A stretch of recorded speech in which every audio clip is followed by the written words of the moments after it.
Hello, my friends, and welcome back to Artur Rehi Podcast. Today's guest is a historian with a focus on World War I and a speciality on propaganda, actually. He's the host of the Great War YouTube channel and Real Time History YouTube channel. Welcome, Jesse Alexander. Thanks very much for having me. Glad to be here. Yeah, I'm so glad you found the time. With your focus on World War I think we can really talk about what's really going on in Ukraine right now, especially in Soledar and Bakhmut, because there's quite a lot of similarities, right, to World War I. Yes and no. Of course, we have to be careful. History, as they say, doesn't actually repeat itself, but it does rhyme. So if you have a lot of firepower, a lot of artillery, which is kind of what characterizes the fighting in this war, then you're going to need to take cover for the infantry, right? And it's not going to be so easy to break through enemy lines, so to speak, under the current circumstances. And there are some similarities with the First World War in that you see these permanent entrenchments, that last a long time, let's say, entrenchments, dugouts, these kinds of things that we see on the films, on social media and on news. And so I think it's natural that it calls up images of the First World War. The heavy use of artillery, like around Bakhmut, leaves all these pockmarked kind of moon landscapes that we may have seen in old black and white pictures of Passchendaele or Verdun or the Somme or what have you on the Western Front. So there are some constants in modern warfare that we can see that remind us of the First World War. Even some, I would say, indirect ones. Like in the First World War, of course, it's the first war we really see a mass use of aircraft, at first not to fight each other, but to do reconnaissance, to take pictures of enemy positions so you can use your artillery better, which is, of course, one of the main uses of drones in this war, which is the first time they've been used in this mass way. There was Armenia, Azerbaijan, but it was a much smaller conflict, of course. So yes, there are some similarities, but we have to be cautious. I wouldn't push it too far. Okay, yeah, because I've seen that said a lot. I've said it myself a lot, and if I watched these videos coming from Bakhmut, me with my limited understanding of World War I history, I would make that statement that, it's very similar. Yeah, World War I was also quite a diverse war. On the Eastern Front, you had massive war of movement on multiple occasions. You had mass use of cavalry, for example. So, the war is a very complicated and big one, both the one now and the one in the First World War. But yes, there are some very striking images and a couple of kind of parallels about this novelty in terms of how the technology of fighting works. But in First World War, am I correct that in 1914, right, when it started, every side wanted to achieve very quick victory? I think that's fair to say of most wars, since nobody goes into the war planning, being like, hey guys, let's have a 4-year totally exhausting war that will kind of bring us to our knees. But yes, okay, that initially, is true. The idea is on all sides, we have a plan. We're going to strike through the enemy. We're going to surround them. They're going to collapse. Their army will be captured and it will be over. I think one difference is, it seems that Putin and the regime, right? He's a convenient symbol to talk about it. But the Russian government basically thought, we don't have to do much fighting. They're just going to collapse because they didn't put much stock in the strength of the Ukrainian state, which obviously was a mistake. In the First World War, the major powers knew that the others are going to fight. And so, yes, they wanted a short war. Germany's plan is the most famous, right? Where they're going to first knock out France by surrounding the French and then shift everything to fight Russia. So yeah, they did have these plans, but they expected a different war to come. They expected a lot of fighting, just that fighting would last weeks, maybe a couple of months, rather than days, as Putin expected in the current war. So Putin just made the mistake of not giving any credit to the Ukrainian military, but Germans just... What was the mistake there then, in the First World War? Germany's list of mistakes is quite long. But I mean, they knew they're going to fight. Did they think the French are just going to fight very weakly, very badly? Well, I think the Germans had this plan, right? First of all, the plan was part of a mistake because they didn't have a lot of alternate plans. They kind of assumed that they'd be fighting both Russia and France because they were allies, Russia and France. But then when the crisis came in the Balkans, in Serbia, it turns out that the initial crisis was just with Russia. But there was no plan for that, really. So they're kind of hedged in with their strategy. And so that forced them to take a more aggressive posture against France, which turned out to be kind of a mistake because the plan to get to France was to go through Belgium. And that really ticked off the UK, which then, there were other reasons for the UK joining, but it gave the UK a perfect kind of moral excuse to join, moral and diplomatic reason to join the war. Mm-hmm. They expected the French to fight. The French army was considered probably second best in the world, as the Russian army was considered second best in this war. But in the First World War, the French army fought. It fought hard, and it fought on the whole, I think, well under the historical circumstances. So they expected the French would fight hard and they'd be difficult to defeat. That's why one of the reasons why they attacked them first, in addition to France is smaller and quicker to mobilize. So an earlier threat to be taken out if you're the Germans.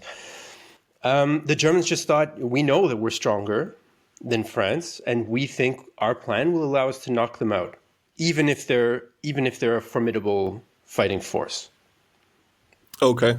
One parallel might be that the Austrians expected the Serbians would be easy to defeat. Yeah. And they marched into Serbia at the beginning of the war, and all of a sudden the Serbs were wiping the floor with them, and it took over a year to defeat Serbia. And even then, it took Bulgaria joining and attacking Serbia from the side, which, of course, if we're pushing this comparison a little bit, one would hope that Belarus does not join the war on the other side, so to speak. And the Serbian army still survived, didn't they? If they crossed the mountains and... Yes. Most of it didn't, but some of it did. They had this epic retreat through the mountains. Then they went through Albania, which involved a lot of ugly scenes and fighting with the locals as they were retreating back. And then they were evacuated by the Allies by ship to Italy and to Corfu, the island, where they kind of rebuilt the Serbian army. And then they fought again on the Balkan front after that in southern Bulgaria / northern Greece. I don't want to get in trouble here with anybody. / northern Macedonia. Oh, yeah, going on dangerous grounds here. Yeah, already in a minefield. Okay, but what about the Russian tactic of bombarding, like the creeping barrage, right? That's the tactic they used in the First World War with artillery, but Russians don't use creeping barrage, but in the summer at least, when they had ammunition before HIMARS, they used a very similar tactic actually, just bombarding, sending a very small recon unit to see if it's okay to send infantry. If it's not okay, they bombard it even more. Yeah, if your side has the advantage in firepower, that's what you're going to use, right? The objective in war is to force your will on the enemy, and you do that by shooting at them, generally speaking. There are other ways, Sun Tzu, blah, blah, blah, but let's face it, if it's a shooting war, this is what's going to happen. You're going to shoot. If you have more heavy things to shoot with than the other guy, you're going to use them. And so this is also kind of the tradition. I'm going to see the comments, Sun Tzu, blah, blah, blah. I'm just going to see it. That's okay. This is a lighthearted... Well, sort of lighthearted. It's about a terrible, awful war, but the historical comparison anyway. Where was I now? Yes, if you have more heavy things to shoot with than your enemy, you're going to use them, right? The Americans bombarded Iraq for quite a long time before they invaded it, the 2 times that they attacked. And in the Soviet tradition, of course, they're extremely heavy on artillery and the use of this firepower. In fact, the creeping barrage that you talk about in the First World War, where the artillery shells are kind of falling in a curtain just in front of the infantry, and the infantry is then advancing kind of under that curtain of protection as that moves forward towards the enemy. They didn't always use it. It took some time to develop that technique in the First World War. Oh, okay. And so the British, for example, at the Battle of the Somme, right, the most famous British battle of the war, they bombarded the heck out of the German lines for a week, just bombarding everything as much as they could. And then they expected that most of the German trenches and dugouts and defenders would be destroyed, and the infantry would kind of have an easier time. They wouldn't have to fight so much to conquer the trenches, so to speak. And I think with what we're seeing, or what we saw with the Russian army, if you're lacking infantry, which they were lacking or are still lacking properly trained and experienced infantry, but you have tons of artillery and shells, this is a logical conclusion to come to as to how you should fight. And it can also be effective. I mean, they did advance in the Donbass and captured Severodonetsk and Lysychansk, and it's not going to get you to Kiev very effectively, but it has its uses. And it destroys most of the cities. So you do capture land, but it's a barren land. But I guess Russia don't care about that, really. They do not seem to care about that. That is true. For all they talk about, Ukrainians are one nation, Ukrainians are a brother nation. We're just against the so-called Nazi government in Kiev or whatever. They're just destroying everything, and yeah, the proof is all over all over social media. It's everywhere. What about creeping barrage in World War One? Though I always wondered if it's ever happened that the infantry advanced too fast or the barrage was too slow to advance. What was the case? Yeah, it happened all the time. I mean, it's very difficult to coordinate thousands of men and tens of thousands of shells moving forward by gaps of, hundreds of meters or so every, say, 3 minutes, right? So the barrage will lift and then move ahead a couple hundred meters and then barrage there for 3 minutes. And then you got to move if you're the infantry, right? Because the Germans are in their dugouts and they're going to come out and man their machine guns. And if you don't get into their trench network before they can set up their defense, you're going to have a bad time. So very often the advancing infantry was held up by enemy infantry, and then the barrage would just move on, right? The gunners can't adjust. There's no way to quickly communicate at that time between the advancing infantry and their own lines once they leave their own lines. Radio is not effective then. It was invented, but it wasn't particularly effective. And you could try to lay cables, but they're going to get cut by the shelling. And so you're relying on pigeons and runners once you leave your own trenches. And that means coordinating with the rolling barrage is all over the place sometimes. Of course, you can advance too quickly because infantry, either they're not sure where the barrage is going to be next because, it's hard to tell where you are exactly in this kind of landscape. And then you can be hit by your own shells, which nobody's a fan of that, but it happens, unfortunately, regularly in warfare. So I watched 2 days ago All Quiet on the Western Front, the new one. And me not being a historian, I really loved the movie because it was so effective, so like explosions, drama, I loved it. And especially when the tanks rolled out for the first time, you really saw like the horror of people seeing tanks for the first time. What about Britain giving Ukraine these 20 modern Challenger tanks they promised? Do you think that will be any kind of a game changer at all? There's that famous word, game changer, that we hear a lot. Everybody wants it. Everybody wants to change the game because you need the fix. The news cycle is quick, and I suppose most people in Europe and North America, at least I hope anyway, support Ukraine. So we want the game to change. But a war of this scale is a slow thing sometimes. And Britain giving whatever it is, 14, I think I read, or maybe 20 Challengers, it doesn't change that much on the ground at all.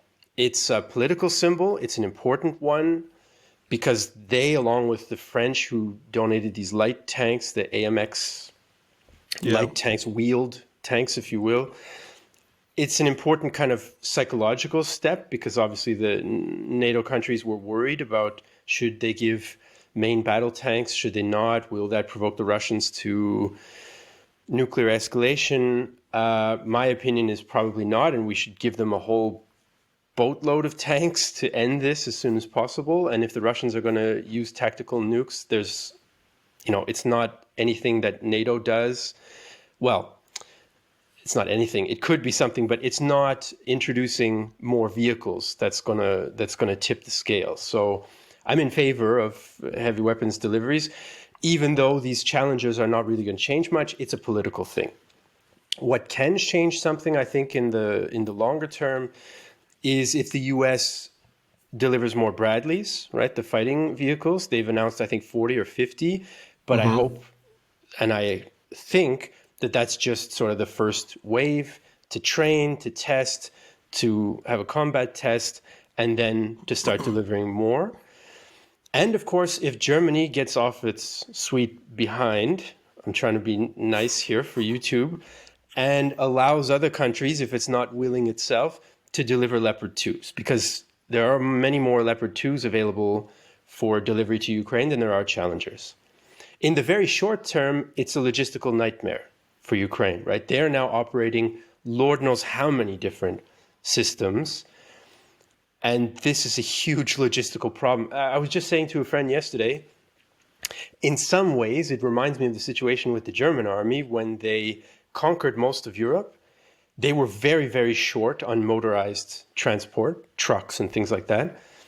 They confiscated tens of thousands of trucks from Europe, from Czechoslovakia at the time, from France especially, and then used them for transport when they invaded the Soviet Union.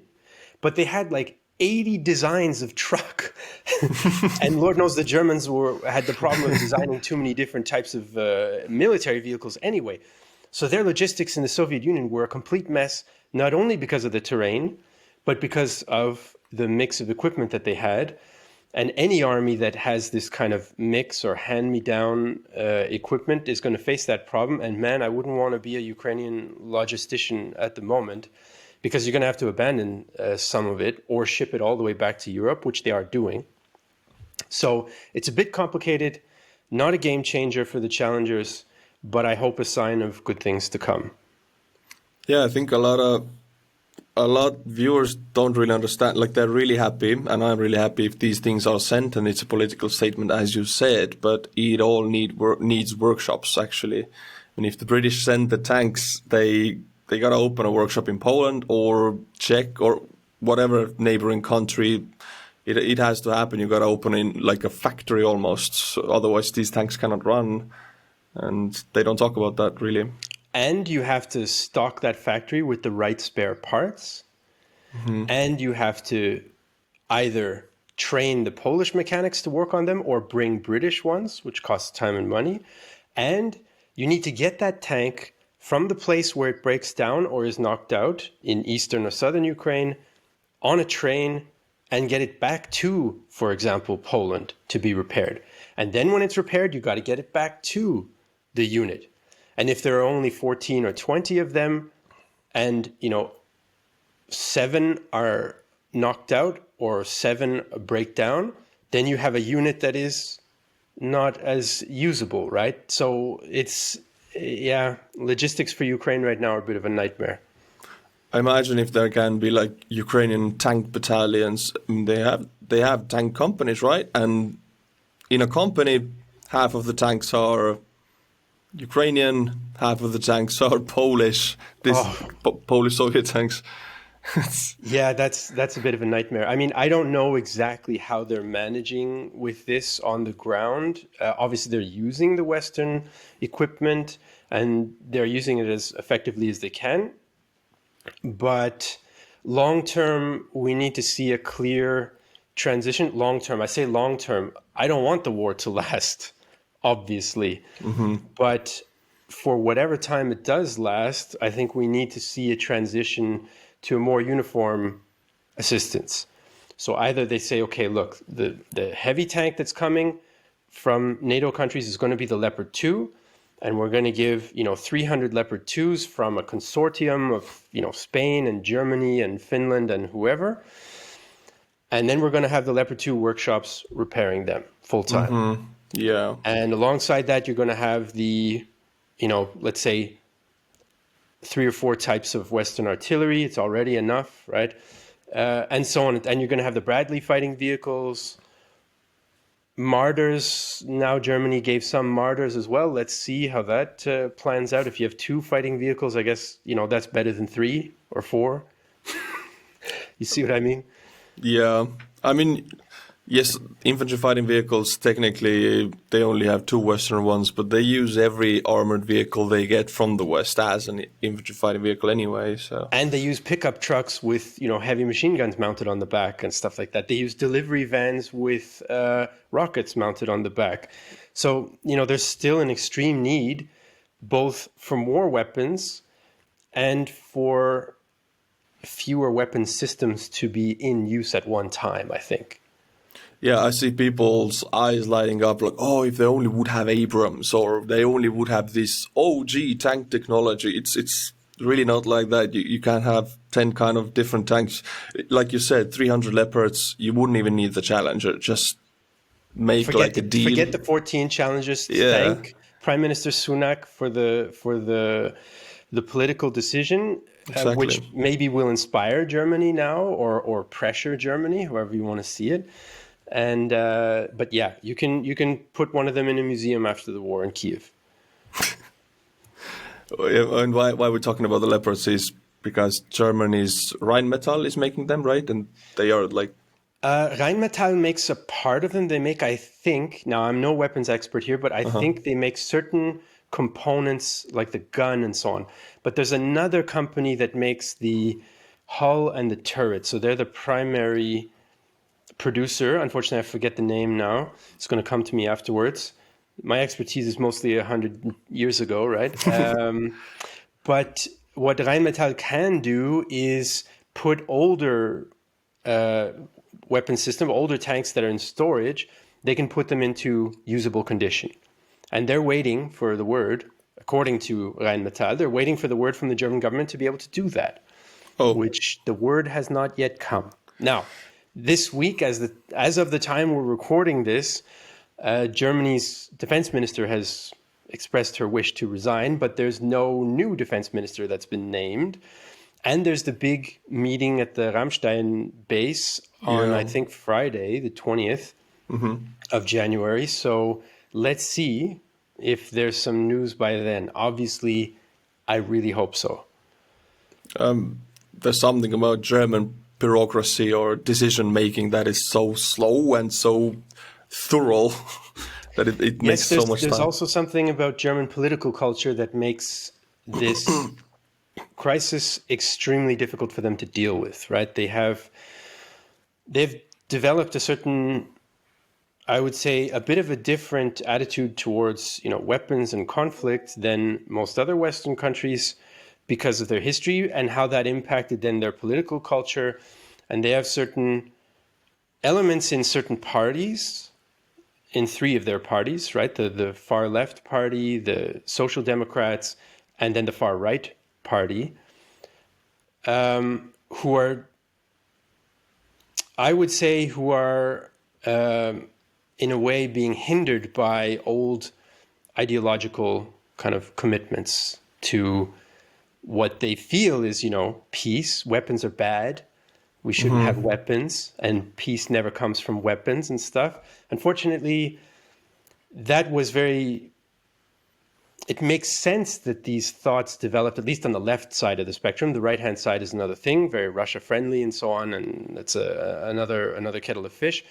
It makes sense that those feelings developed in the Cold War and after World War II, but they don't correspond to the reality right now with this conflict. And so I think German kind of public discussions and political culture are having a very tough time adjusting in some parts of society. I think the fact that the chancellor comes from the Social Democratic Party, which has a wing that is still having trouble catching up to the security situation in Europe, makes it trickier. If the Greens were the dominant party in the government, we wouldn't be having this conversation right now. Oh, okay. But it's a very big thing and it's connected to the war. What about, are you aware how is the situation in opening the coal mines again and maybe opening the nuclear power plants again in Germany? Yeah, they've made a few announcements about extending the life or delaying the closure of Oh, nuclear plants in Germany. This is kind of similar. It's another commitment in principle from a big part of German society. It comes from the Cold War, comes from the environmental movement in the 80s in particular, 60s to 80s, let's say. You can see some of the thinking behind it. Of course, nuclear power has its risks and its disadvantages. But again, if you look at the basic, I mean, in my opinion, if you look at the basic situation, what is the lesser of the evils? It's definitely nuclear power. It's not by a like, long shot. yeah, it's not like, I think if we had the choice of all possible power sources that we could think of, we should take nuclear. No, obviously we should take something magical that doesn't harm anything. But we don't have that option right now. There's been some criticism in the German press about how fast they've built up their renewable power sources like wind and stuff like that, because local communities have resisted installing wind turbines because they think they're ugly. But that worsened, Germany's energy security in the end, that they didn't develop wind as much as they could have, and so on and so forth. So there's a big discussion. I feel like very slowly the ship is turning in the right direction, because it's just becoming clear that it's not that realistic to think that you're going to negotiate with the current Russian government, or to think that you're just going to magically continue to get gas from them, et cetera, et cetera. So, I mean, right now it's a pretty simple choice. It's coal or nuclear for Germany. yes, I mean, they are importing some fuels as well. They can build up their wind capacity and their solar capacity. So I think they are doing that. I'm not an expert on German energy policy, I should say. I'm gathering this from the media, right? I live in Vienna. I speak and read German, so I keep up with the usual stuff. I hope I'm an informed, regular guy as far as German energy policy is concerned. Don't want to, put on airs here. But yeah, I mean, there is no choice at the moment. They need to at least extend the lives of the nuclear plants. And unfortunately, because this is even worse for the environment, they need to keep using coal for a bit. And this is a dilemma that the Green Party, in my opinion, has faced pretty well, at least its leadership. They have changed their stance. They have adjusted in the face of the realities. Some in the Die Linke party and in the Social Democrats have not. And that's what's holding Germany back at the moment. Okay. You mentioned before that you have done actually some charity work for Ukraine, and you have actually hosted Ukrainian families, refugees. So can you talk about that for a little bit? Sure. I mean, the war is, for me, something that affects me as a person living on the earth at this moment and a person living in Europe. But also as like a historian and a person interested in current affairs, it interests me. But it interests me, I guess, as a person, right? As a moral or ethical being.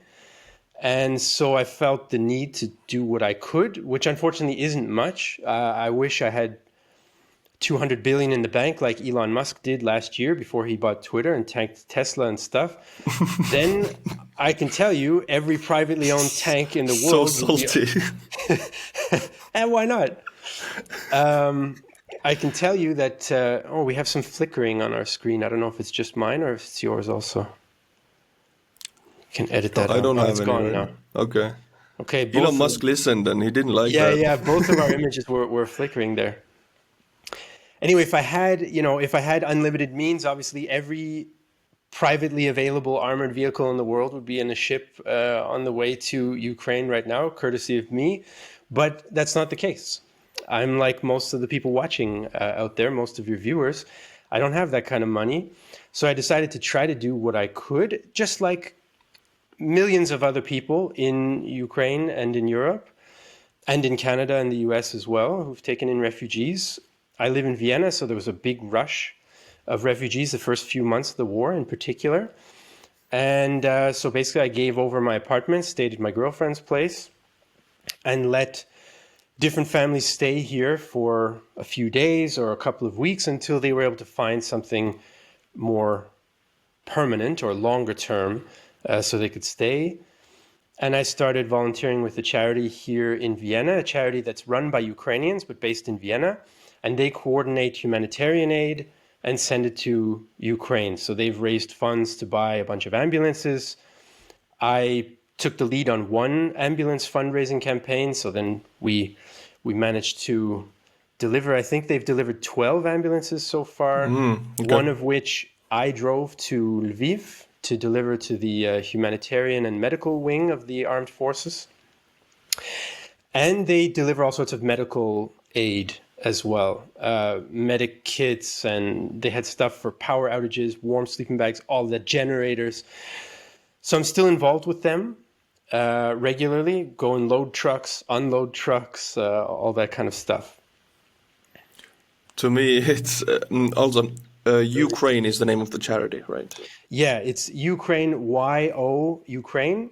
And then the website is just that plus .at, since they're based in Austria. So anybody out there watching this, if you wanted to help Ukraine and you weren't sure how to do it, or you wanted direct aid and not, the Red Cross, some giant bureaucratic organization, we provide direct aid. They've sent vans to Kherson, to Bakhmut just a couple weeks ago. And so you can be sure that that your money's going to the right place. The link, I suppose, will be in the description. It's youkraine.at, and then there's a big donate button there. And you can also check out all the projects they've done, all the stuff they deliver, things that they need. You can send them items if you want to buy the thing yourself, the generator yourself, and have it shipped to their warehouse in Vienna, then they take that too. Not a problem. Honestly, to me, it seems like you have done a lot as a single person to help Ukraine. And if citizens were this active all over Europe, then this war would be a lot easier on Ukrainian population, I think. Well, citizen involvement is very important, and it helps save lives. At least that's my motivation for doing my small part. But of course, many people have done a lot more than me, right? But I think one of the most important things is the more citizens are involved outside of Ukraine, the more governments also see that their citizens care about the situation, and it motivates governments to put their resources to work. It motivates governments to make political decisions like sending tanks or other heavy weaponry. Yes, so I think there's kind of a two-pronged thing. There's the actual practical help, and then there's the impact of that help in democratic systems. And of course, the war is partly about, the expansion of the Russian Empire or not, but it's also about the survival of an important European democracy in the post-Soviet space or not. And so our role, I hope anyway, as citizens in the West, is not only to, do what we can for direct aid, but to be a part of working democracies and get those democracies governments who are pulled in different directions, right? They have governments who hesitate, sometimes have legitimate concerns, right? And fears, but we got to push them. Yeah, definitely. I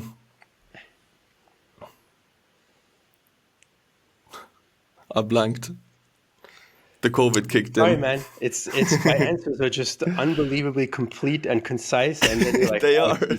No. Yes, they are. I got it back. So in 1916 when all sides in First World War suddenly realized and started preparing for the attrition war? Well, I would say 1916 is the beginning of the total war of attrition, if you will. Okay, because right now, this phase is going on in the Russian government. In the last 30 days, Putin's speeches have been resembling, like he has realized that this war is going to be a long one, and he has talked about it. So how do you see this spanning out? Because 1916 governments thought it's going to be a long one, and 2 years later, 3 Kaisers had abdicated. What happens with Russia? Yeah, 2 years is a long time when you're fighting a war.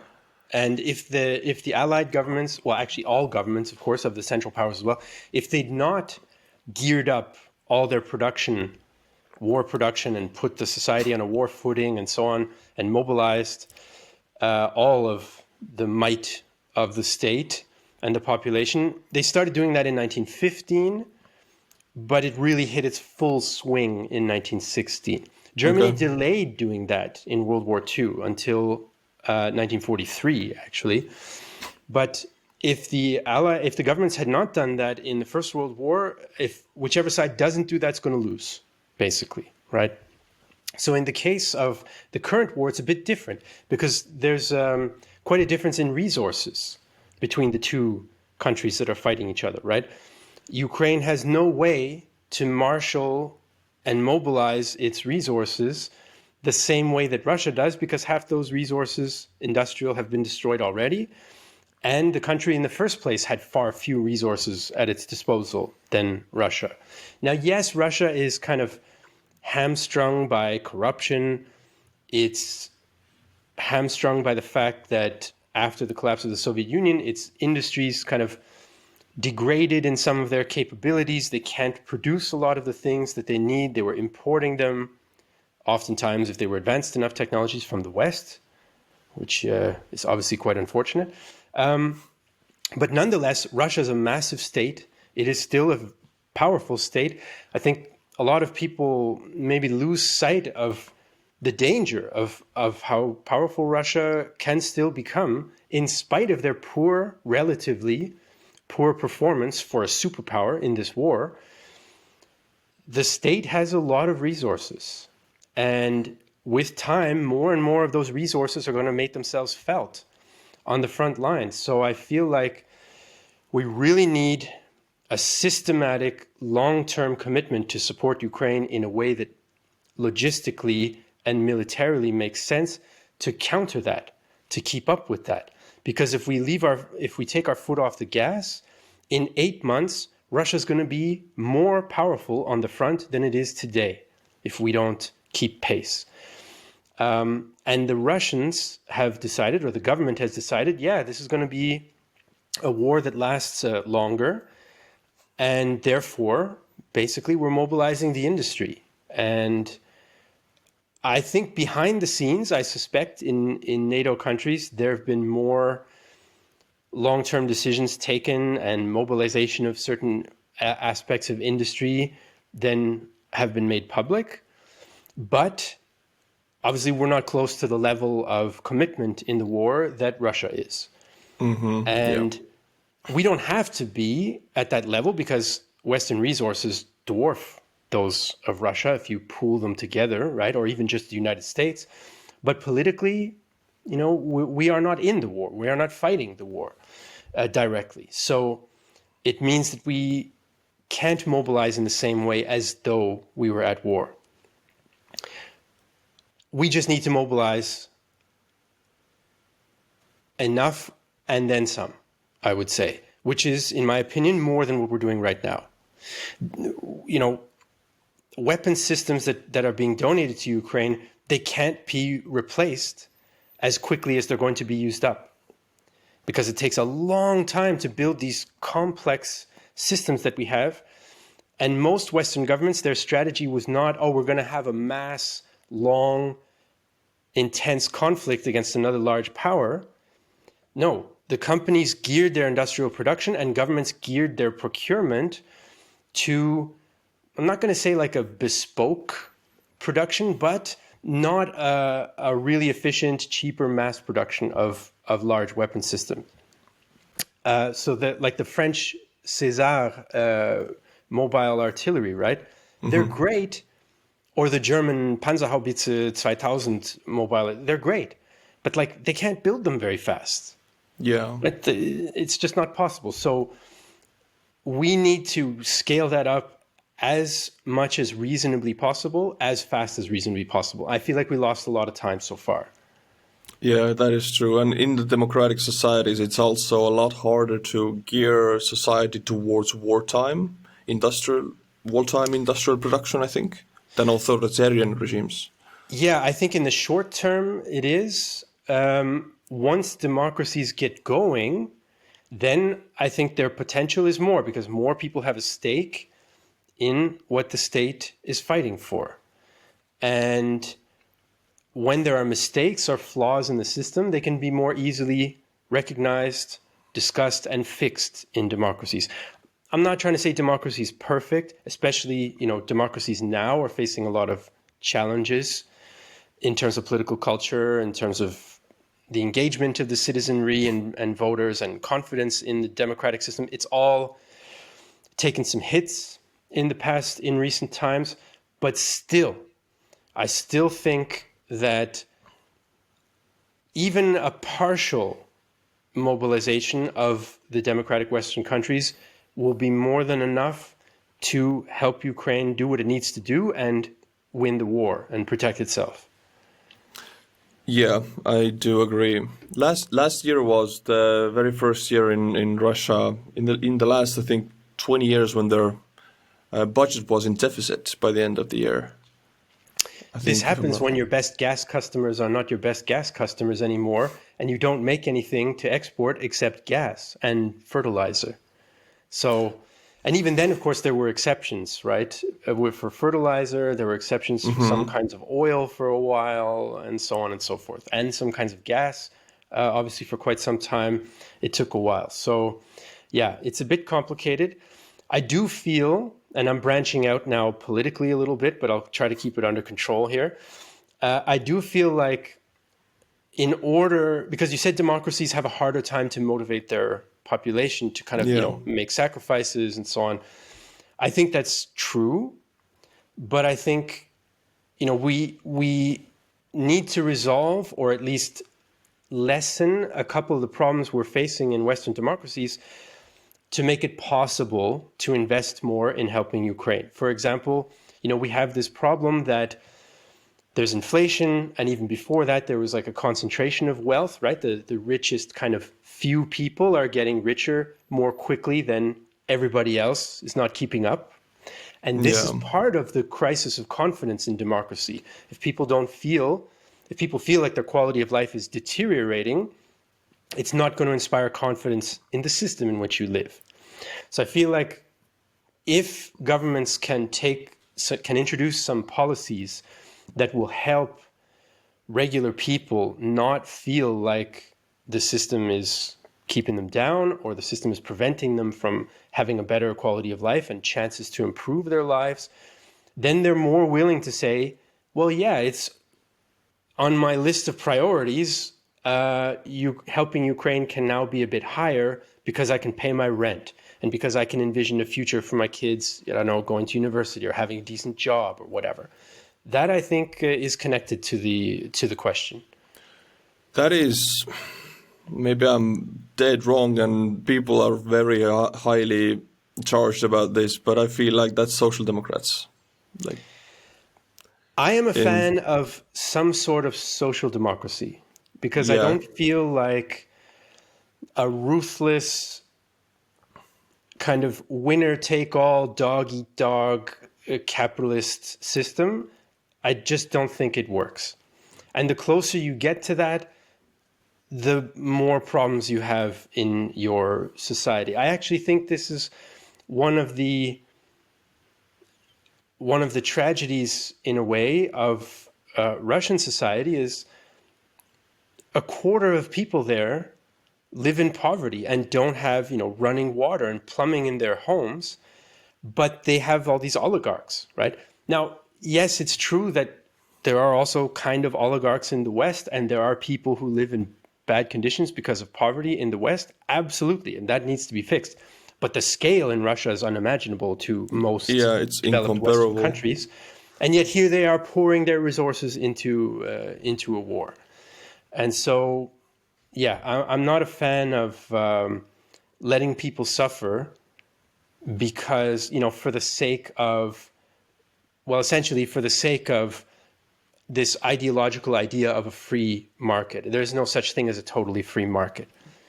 There are always governmental and human aspects in our economies, and we need to recognize that, and we need to provide a base level of support for people. It's, to me, it's the only ethical thing to do. And I think long term, that allows for more prosperity as well. Even in the short term, I think that allows for more prosperity and more stability. I do agree. It's weird to believe that now Russia has gone. I would use the word fascist and far right and almost Nazi, actually, if you look at their ideology. And Europe has gone liberal, social democratic, toward that a little bit. If you compare those two systems, it's quite the opposite than it was back in the Cold War. I mean, Europe is like the US, but with some differences. It's a bit torn right now, right? Between a continuation of, let's say, there are several streams, right? I think there's the kind of classical liberal, like I guess you could say neoliberal, with you're sort of socially liberal, but economically you don't want to interfere more than necessary with the economy. So you allow big corporate mergers and you allow offshore tax accounts and you allow some concentration of wealth and so on and so forth, tax breaks for corporations, etc. You have some degree of a welfare state, but then you also are quite socially liberal with minority rights and some welfare programs and all that kind of thing.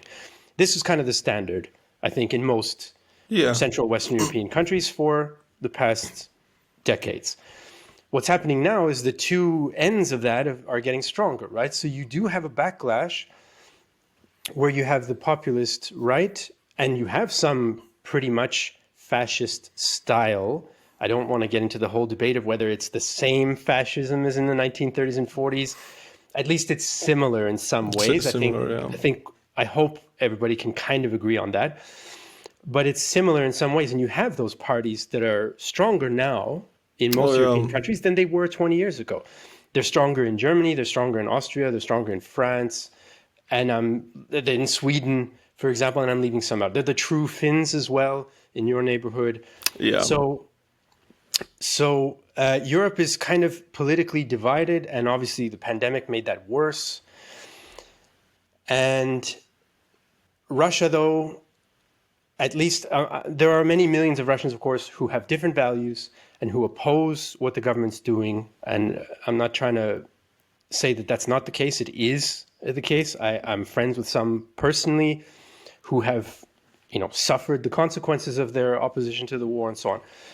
But generally speaking, it seems like there's enough of Russian society, and certainly the government, that accepts this nationalistic, this imperialistic, this kind of apocalyptic almost ideology that has a lot of similarities to fascism. It has some differences. It has some of its own particular characteristics, right? Like religion is more important in this new Russian type of far-right system or far-right ideology than in the traditional fascism, I would say. But yeah, Russia has gone much farther than I, as an interested outside observer, realized. Obviously, the war has massively accelerated that. Yeah. But clearly there was fertile ground for this in the first place, right? I just read a very interesting article saying that giving up on historical revanchisme is not possible if you have elite continuity in your country. So even though the Soviet Union collapsed, the kind of ruling elite that then was in charge in Russia, the people who became politicians, the people who stayed generals, and the people who became oligarchs, they were from the same groups of people who had influence in the Soviet system and in the Communist Party. They were from the party, actually. Exactly. All of them. And so your state ideology and the thinking of your government is not able to give up on these certain parts of its ideology, these certain pillars. And that includes now that Russia had lost its possessions, imperial possessions, after the Soviet Union collapsed, that they're going to not give up on that idea. And I thought that seemed like a reasonable argument to make, that that's one of the reasons why this imperialism just kind of, when Russia was weak, it got a bit less intense. And then as Russia's strength increased, it came out, and now it's being acted upon. I mean, I was very interested, I still am very interested in Russia, in Russian history, in the Russian language. I went there and traveled fairly extensively to Siberia, to the east, to Buryatia, to the south, to the Caucasus, to Chechnya. They're not Russians. I learned Russian. I mean, I'm not fluent, but I'm like functional, I guess I would say. I really had a lot of meaningful and positive experiences in Russia, meeting people, individual hospitality and generosity. And even still, I underestimated the degree of the potential and the degree of this revanchisme, of this like desire for revenge, of this. You could tell there were those feelings. I could tell that also there were some feelings of superiority towards other former Soviet countries, and a kind of a feeling of ownership. I just felt that my impression at the time was that it was kind of more nostalgia than it was, something that people would be willing to start a war of conquest and genocide over today. But obviously I, like many observers, completely underestimated that aspect in Russian society. Is it similar, or was it similar than Germany after World War I, where its citizens felt offended personally? That's a great question. I think there are some parallels there because,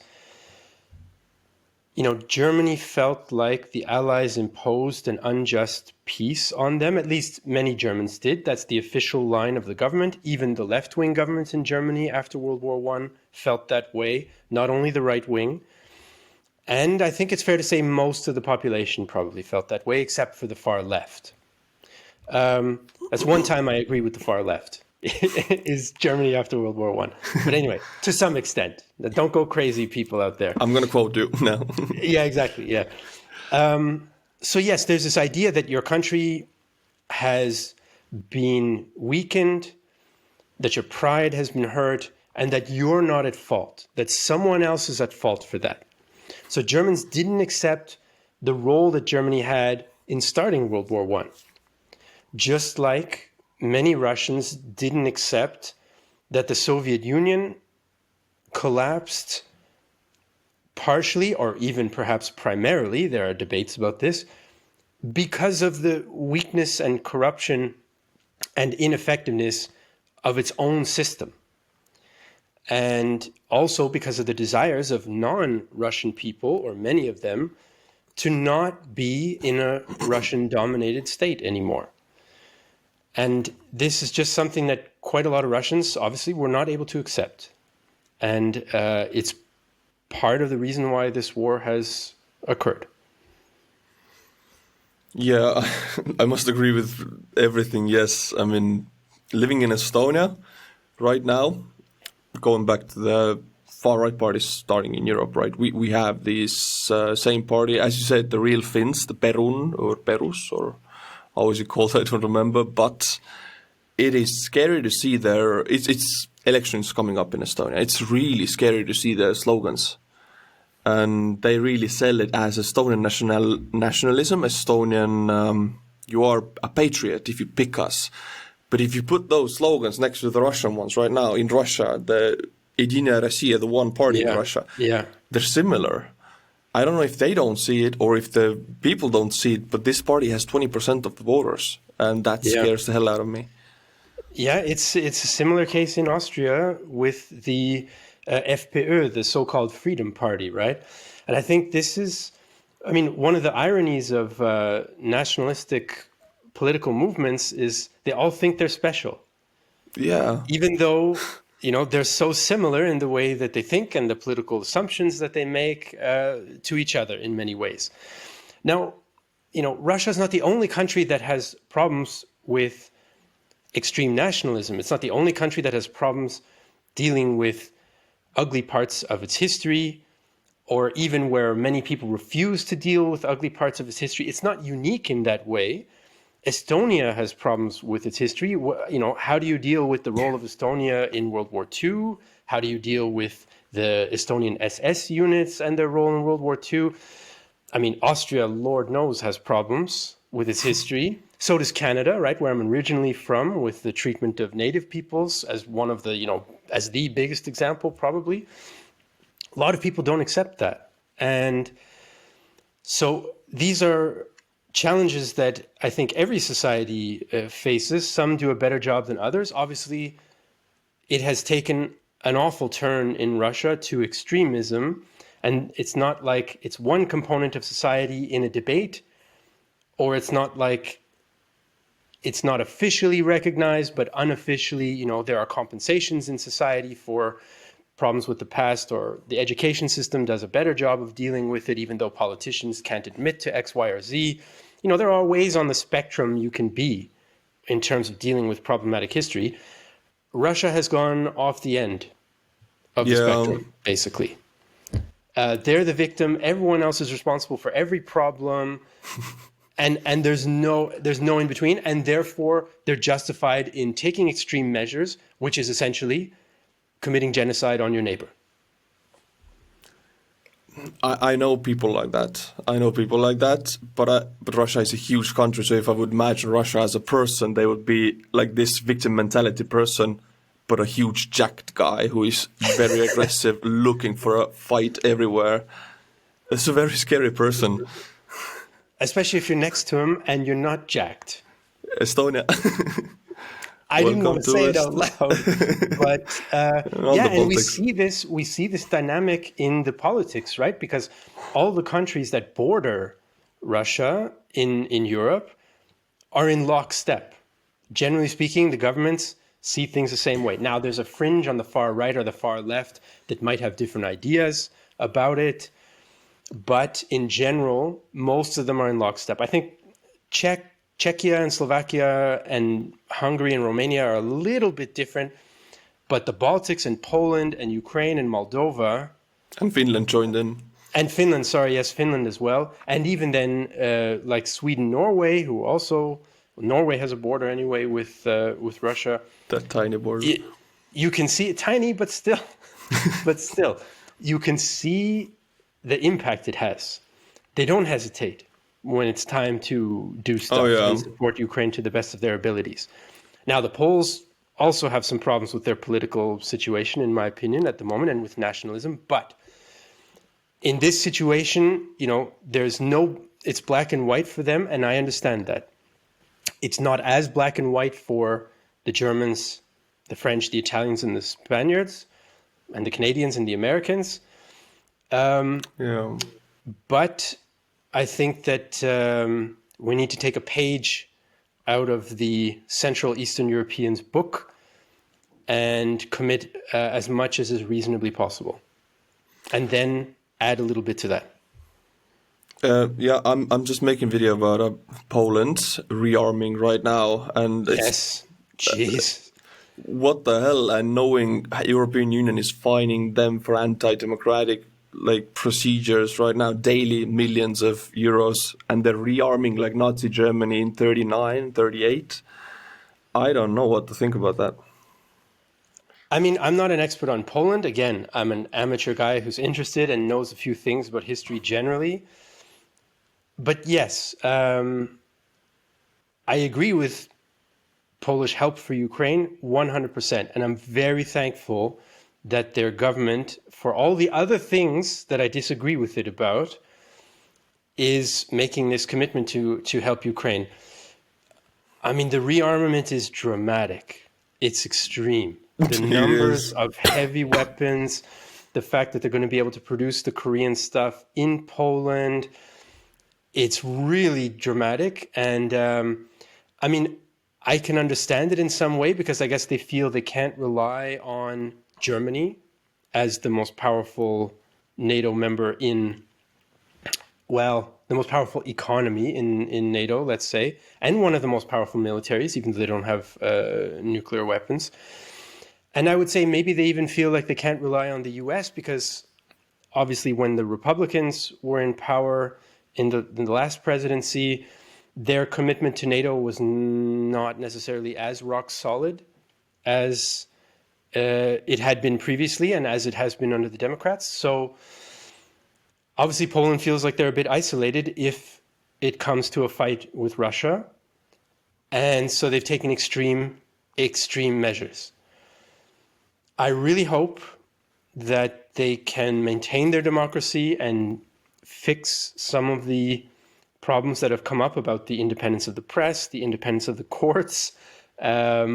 The functioning of their democracy, I think, has weakened, like many others, but Poland and Hungary in Europe, I think, are a bit more weakened as democracies than the other countries. That's how it appears to the outside observer. Yeah. So I feel like this rearmament, there's a reason why it's happening. It didn't happen before Russia invaded. But I hope that we don't go down a more dangerous route if this extreme nationalism kind of becomes more and more influential, which I hope it doesn't, especially if I were living in Lithuania. not to dig up another corpse from European history. But. Oh my God, yeah. I mean, if the viewer don't know, then yeah, Poland and Lithuania. I mean, Lithuanians are sweating right now. They are nervous. But I mean, everybody's in lockstep about Russia, but it is a complex situation, and I hope that it goes in the right direction. You could see a potential. Yeah, I do hope democracies win and they go back to their democratic ways, and they're being fined and they're being like punished by the EU right now, and it might result in them leaving the EU. That would be very sad. But Poland and Ukraine, they're gonna be inseparable, and when Ukraine wins this war, then Poland and Ukraine will be most military powerful countries in Europe, and the biggest ones also. One of the biggest ones. So it's gonna totally change the security dynamic, and especially then if Ukraine eventually joins the European Union. And I'm sorry to say, I'm not convinced that that's going to happen anytime soon, even when they win the war, because political realities will start to creep back in. Obviously, I hope personally that they can join the European Union, but let's see. But if they do, then you really have a shift, not only in military power, but then in political power as well. And it's not like they'll be more powerful than France and Germany, but the playing field will be weighted completely differently. And Europe will look much different after this war, if it will anyway, but especially if Ukraine becomes a member of the European Union. So I don't know because yes, I do hear some people concerned that like Poland might leave, Hungary might leave. I mean, Hungary might be an even more extreme political case than Poland at the moment. They just don't have the military aspect to it. But I don't know if those countries economically are going to want to take that chance, because you can see the damage that leaving the EU has brought to the UK. And Poland and Hungary are still far more dependent on close trade with their neighbors and on subsidies from the EU, especially subsidies, than the UK ever was. So leaving is a complicated thing. Who knows? I guess it might happen. But obviously my preference is for Poland to kind of balance itself out and solve some of their problems in that area. I wish I could say I was fully optimistic as a historian of the 20th century. Sometimes it makes it hard to be an optimist, but what other choice have we got, right?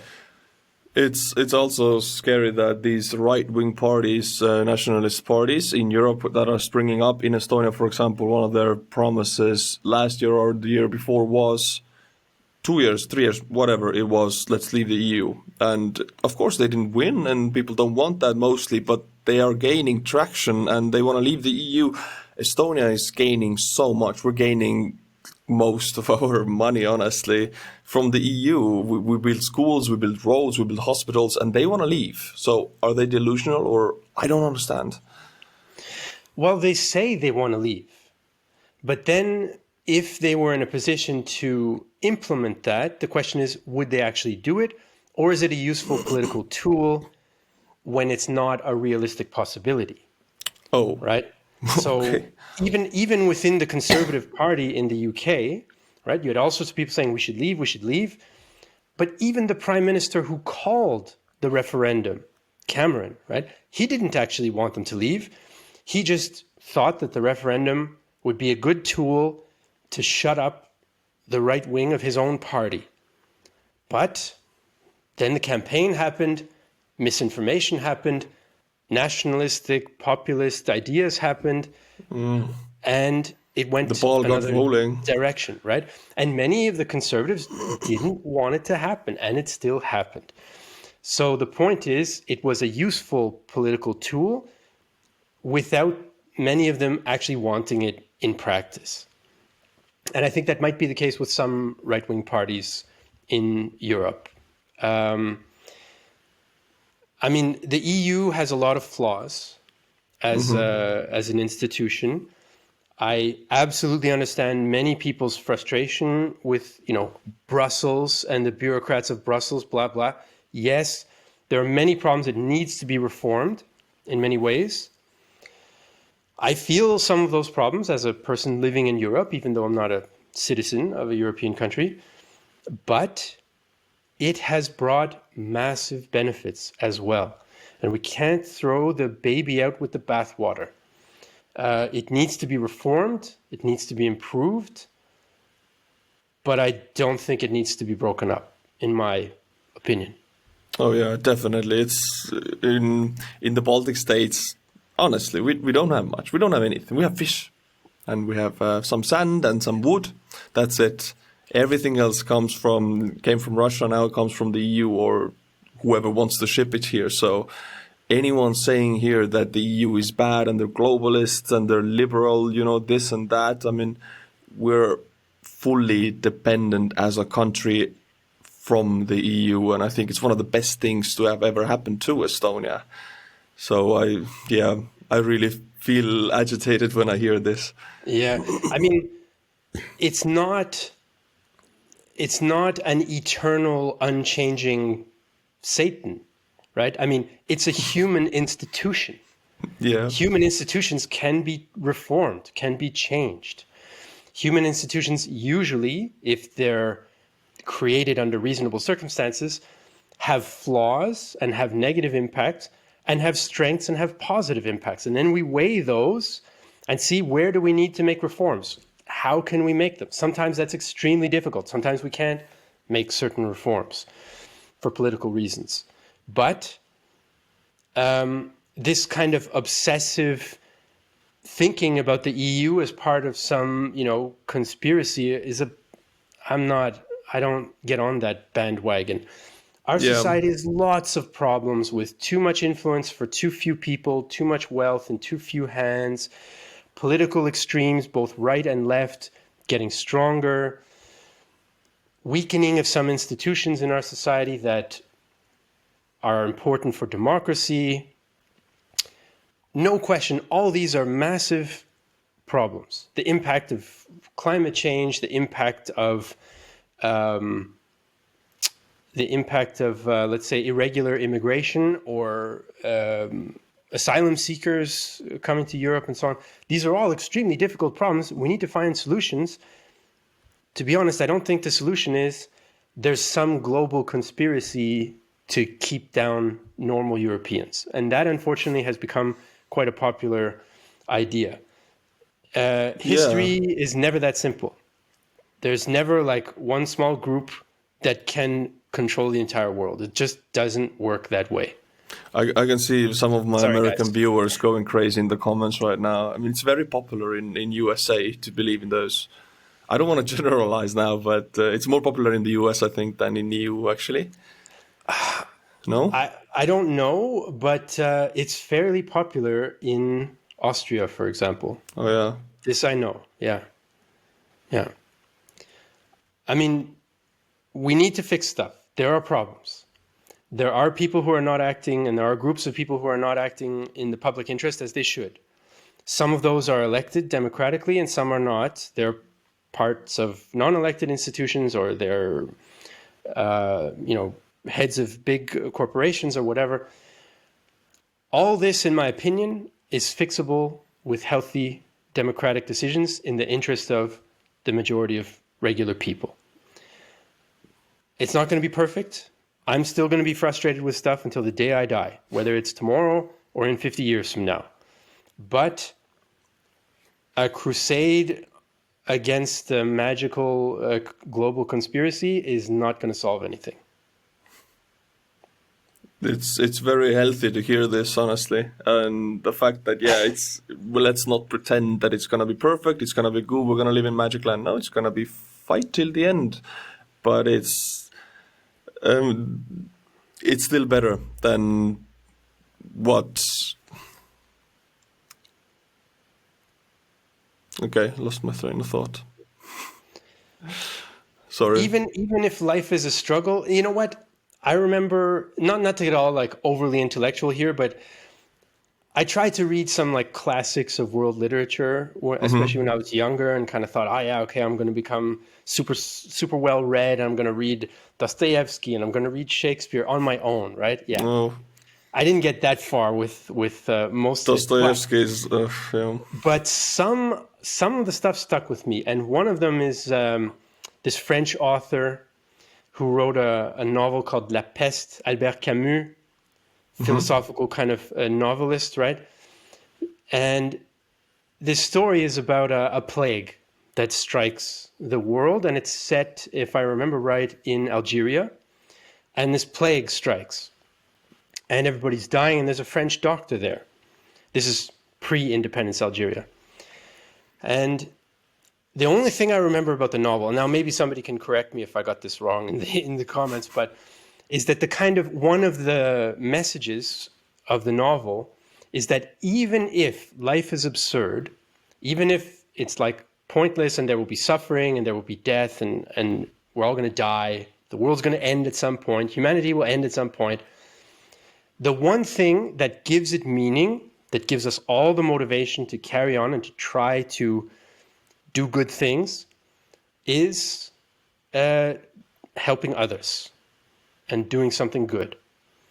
And I feel like, when I think about history and wars and genocides and the Holocaust and possible nuclear infernos and climate change, sometimes I think back to that French novel, The Plague, and be like, well, if I feel pessimistic, then at least I can grasp that the one thing that makes sense is to try to do some good and to try to help some other people.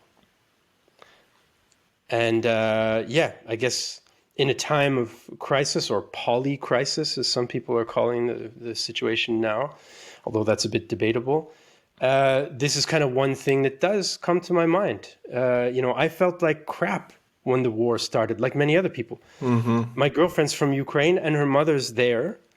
And we were freaking out, right? Are the Russians going to reach their town? Is she going to be on the other side of an occupation line? Is she going to get killed? And so this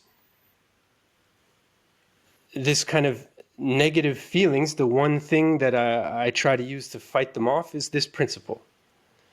And hopefully that'll see us through the current difficult time, and it will, I hope anyway, see a lot of Ukrainians through the suffering that they're going through, which is obviously far more than anything I have felt. Even when I was getting bombed in Lviv after donating that ambulance, it's just a fragment of what many people and kids are experiencing in Ukraine. So, yeah, now I'm just rambling about emotional stuff, but I really feel like if we band together, try to resolve some of our problems, and try to help Ukraine, it's a step in the right direction. I really like this as the last sentence or the last idea. I hope the viewer accepts also this principle of helping others. If all else is lost, you feel bad, then this is the principle that might guide you to a direction. So thank you for this thought. Thank you for coming to the podcast. I had a blast listening. I am sick. It was sometimes hard to form sentences, but still listening was really interesting. So thank you so much. My pleasure. My friends, thank you for watching. If you like this podcast, then subscribe to the channel. All of the links mentioned are in the description below. Jesse is the host of 2 YouTube history show channels, Real Time History and The Great War, and also Ukraine Charity is in the description below, so you can check them out. Until my next video, Slava Ukraini.